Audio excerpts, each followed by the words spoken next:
জীবনের প্রতি এক প্রকার বিতৃষ্ণা এসে গেছে মাধবীর। সারা দিন শুধু কাজ আর কাজ। বাবা মার আদরের মেয়ে মাধবীর অনেক স্বপ্ন ছিল বড় অফিসে চাকরি করবে, সেজেগুজে অফিস যাবে।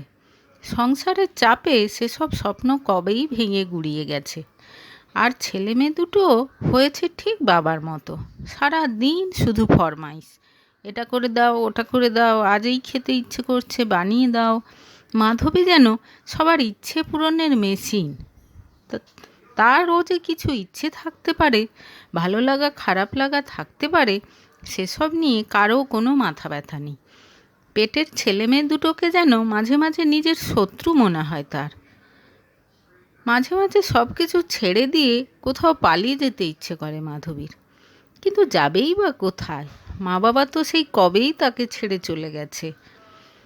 সেদিন রাতে খেতে বসে হঠাৎ ছেলে মেয়ে বায়না ধরল তাদেরকে পুরী বেড়াতে নিয়ে যেতে হবে। তাদের নাকি সমুদ্রে চান করতে খুব ইচ্ছে করছে। বেশ অবাক হলো মাধবী। পুরী তার পছন্দের জায়গা, কিন্তু ছেলেমেয়েরা একেবারেই পুরী যেতে চায় না। আজ তারাই পুরী যেতে চাইছে। স্কুলে ওদের গরমের ছুটি চলছে। ওদের বাবাও সঙ্গে সঙ্গে রাজি হয়ে গেল। মাধবীও খুশি হলো। বাড়ি থেকে বেরোতে পারবে, এটাই তার আনন্দ। দুদিন পর শনিবার বেরোনোর প্ল্যান হলো। স্বামী বিকাশ পরের দিনই একটা গাড়ি বুক করে ফেলল। যাক, ছেলে মেয়ে বলেছে বলে গাড়ি বুক করছে। আমি বললে তো এত তাড়াতাড়ি ট্রেনের টিকিট পাওয়া যাবে না বলে কত অজুহাত দেখাতো।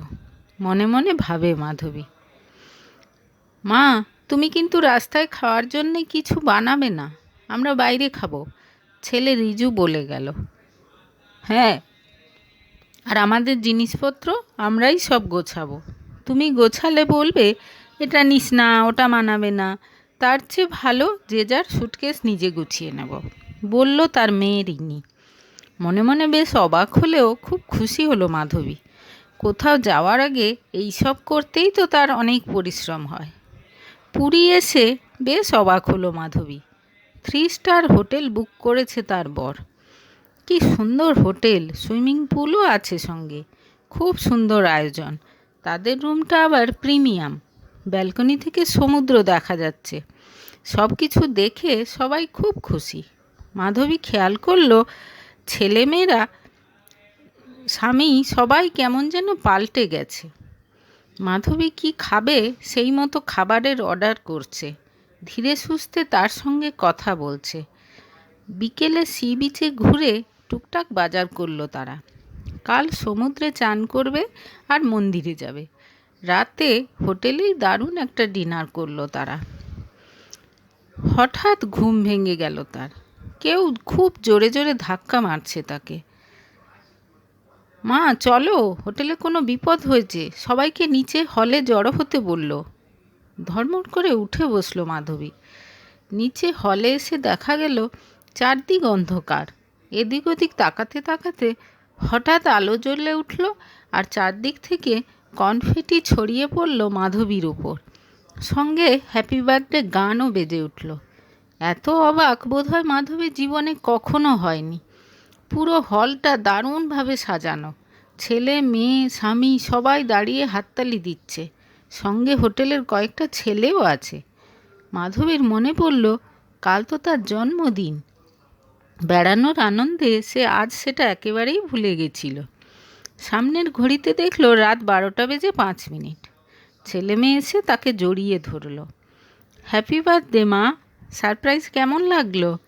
দুজনকে জড়িয়ে ধরে আদর করল সে। কেক কাটার পর্ব শেষ হতে রুমে ফিরে এলো তারা। মাধবী যেন ঘোরের মধ্যে আছে। এত বড় আয়োজন তার স্বামী আর ছেলে মেয়ে করেছে শুধু তার জন্মদিনের জন্যে।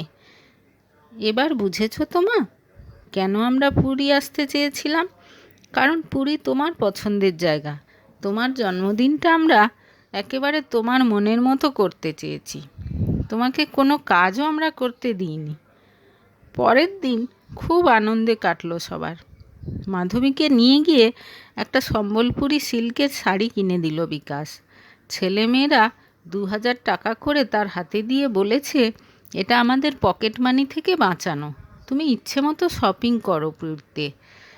মাধবী যেন স্বপ্ন দেখছে। তার ছেলেমেয়েরা কবে এত সমজদার হলো, কবে এত কেয়ারিং হলো। আমাকে সারপ্রাইজ দিবি বলে তোরা এত বড় একটা প্ল্যান করলি? বারে, তুমি আমাদের জন্য সবসময় এত করছো, রোজ এত পরিশ্রম করছো, আমরা তোমার জন্য এটুকু করতে পারবো না? স্বামী এসে কাঁধে হাত রেখে বলল, তুমি কি ভেবেছিলে আমরা তোমাকে একটুও ভালোবাসি না? তুমি ছাড়া যে আমাদের জীবন অচল মাধবী। চোখে জল চলে আসে মাধবী। আজ আর তার কোনো দুঃখ নেই। এদের জন্য প্রাণ দিতেও সে প্রস্তুত। এরাই তো তার সব।